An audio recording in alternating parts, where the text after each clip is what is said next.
Hey guys, so I've decided to turn this into a nostalgia series where Brit gets nostalgic or something. I don't know. Think of a good name for this below. I'm really angry that I don't get to indulge this nostalgia because I can't play Pokemon right now. When I was a young kid, my grandma kind of misunderstood what I was trying to say when I was pointing out a Pokemon game, and she bought it for me. So out of the goodness of my heart, because I'm a grateful granddaughter, I played it for like 12 hours or something like that.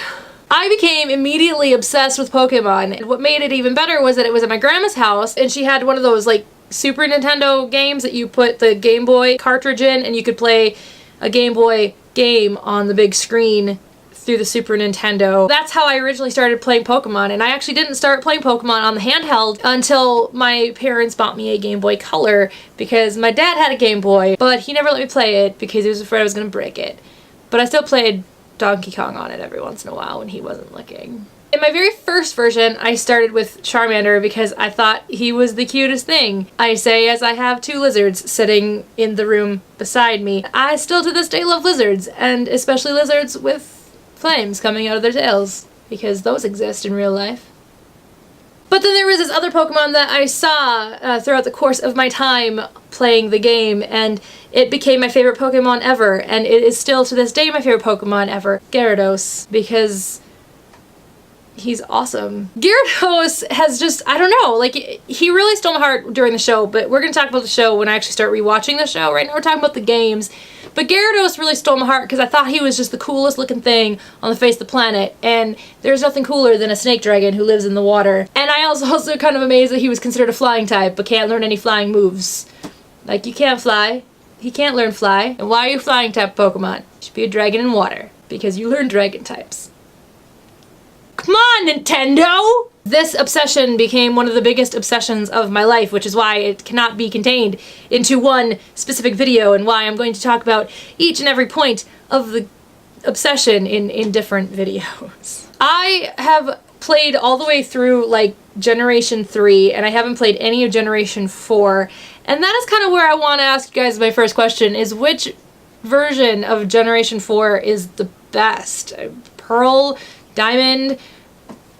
The other one, was it called Platinum? I don't really remember. The only reason I didn't was because I didn't have a DS at the time, and I refused to buy a DS for a single game, even though it was Pokemon, my first real true love after Power Rangers obsession ended. I really wanted to play it, but I couldn't justify spending $200 to play it. It was the adult in me starting to happen, but I have since then played, you know, Generation 5. I have version white. I don't have white or black 2. I haven't delved into that, and I don't have a 3DS or a 2DS to play X and or Y.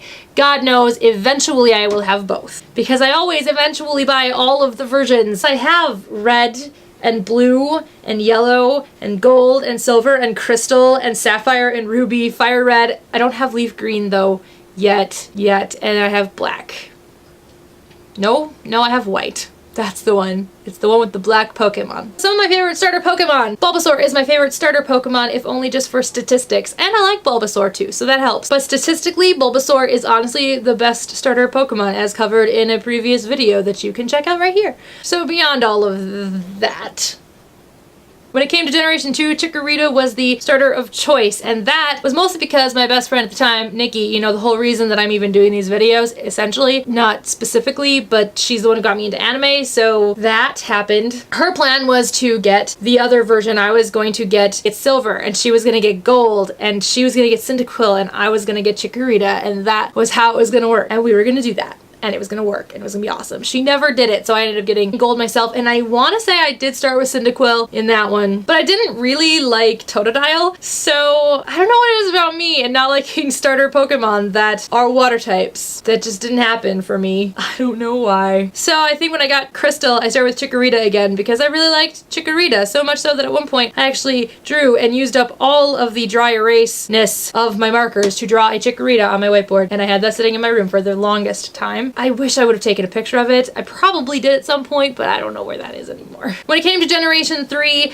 I did like Torchic, and I did like Treecko, and I did like Mudkip. It was the first time I ever liked all 3 starter Pokemon, and I really honestly don't remember who I started with. I think I started in one version with Torchic and one version with Treecko, I think. Poor Mudkip. I didn't like starting with you, even though I love you. So that brings us to Generation 4, which I've never played. Which starter Pokemon should I start with in Generation 4? Let me know in comments below, as well as if you like Generation 4, and which version of Generation 4 should I get, because that's important to know. Then Generation 5 happened, and I started with Snivy, as most people did, because apparently starting with grass Pokemon is kind of my default. And I don't know why, except for in Kanto, it just was statistically correct.